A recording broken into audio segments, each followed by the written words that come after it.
Ted Nelson is a visionary who imagined the ideas of hypertext in the 1960s, and they were much grander than what we currently have now on the World Wide Web. In this manifesto, which is from his 1977 book, Computer Lib, he explains his thinking that he really wants users to have a clear conception of software.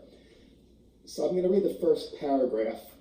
My work is concerned principally with the theory and execution of systems useful to the mind and the creative imagination. This has polemical and practical aspects. I claim that the precepts of designing systems that touch people's minds or contents to be shown in them are simple and universal, making things look good, feel right, and come across clearly. I claim that to design systems that involve both machines and people's minds is art first, technology second, and in no way a derivative specialty off in some branch of computer science. This panel has some illustrations from papers that Ted submitted to the ACM in 1965. It is here that he first showed the concept of a zippered list, which is fundamental to the data structure of zigzag, which we'll see later. And the middle diagram shows the structure that was used in his JOT word processor, where text is managed with pointers to spans of characters. So look at this diagram and get an idea of how Ted thinks and is trying to communicate his ideas. In 1967, Ted spent his own money to travel to Brown University and work on a hypertext editing system known as HES. Now, he presented all his ideas about hypertext with connections to sources, but only one-way jump links were implemented in the system. It was a word processor that ran on an IBM mainframe, and if you look at the picture, it had extra buttons on the side for certain functions, and it had a light pen. So this was the first time anything like a word processor had been shown, and the managers just weren't ready for advanced hypertext ideas at the time. But Ted believed that it could have been done and should have been done. In the early 1970s, Ted built a cardboard model of a computer screen that showed his vision of connecting text across different documents. For example, a footnote in a paper could be connected to the source, and the reader would be able to see the source quote in context. Ted tried to communicate his ideas to the professional computer development community at the time. You can see one of his lecture handouts on the left. And his major influential book was Computer Lib and Dream Machines. And he laid out a vision for how computers should be used. And they were first coming out as little breadboard computers that hobbyists built at that time. And it actually inspired Steve Wozniak to build the Apple I. Now, in his book, he describes a system which is a word processor designed for authors called JOT. And his ideas of how authors should be able to easily move text around and rearrange it was documented. Ted designed a language he called Lollipop for specifying how the JOT system should behave when different keys were pressed. So he drew these lollipop diagrams which show the keys, and on the left what conditions or modes that the computer would be in and how it should behave on the right. So this is just a sample of his specification for the JOT system. Now what I'm trying to show on the right is how Ted envisioned that ideas could be connected. So like from that lollipop flow chart. There's a flow chart of his JOT system where he's trying to show all the paths that the system can go through. And then above it is a user manual for the Apple version of JOT.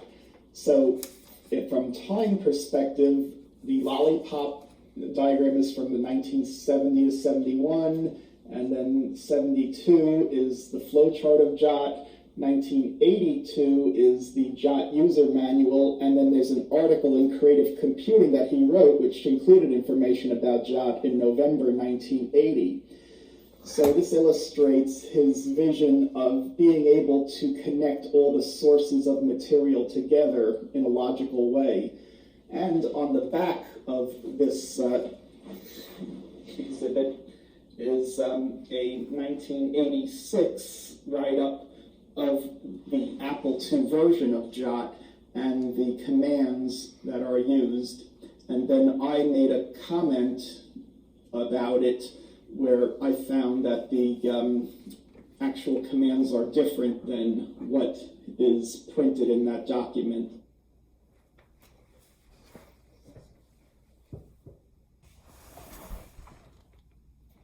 Ted coined the word intertwingle to represent how everything is connected in some way, in many ways that we may not even be aware of. Ted's ideal system for managing text he named Xanadu, and over the years he's had several versions of it to demonstrate these concepts.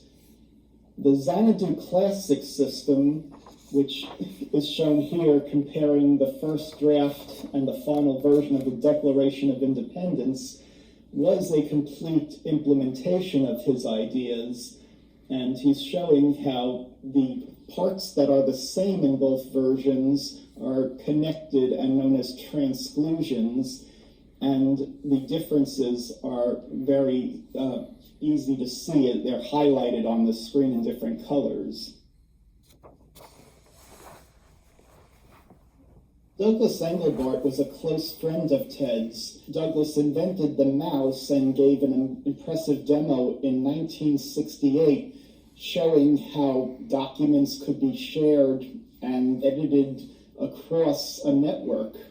It was a small internet at that time. Douglas's ideas were used by Xerox PARC in the development of the graphical user interface controlled by a mouse.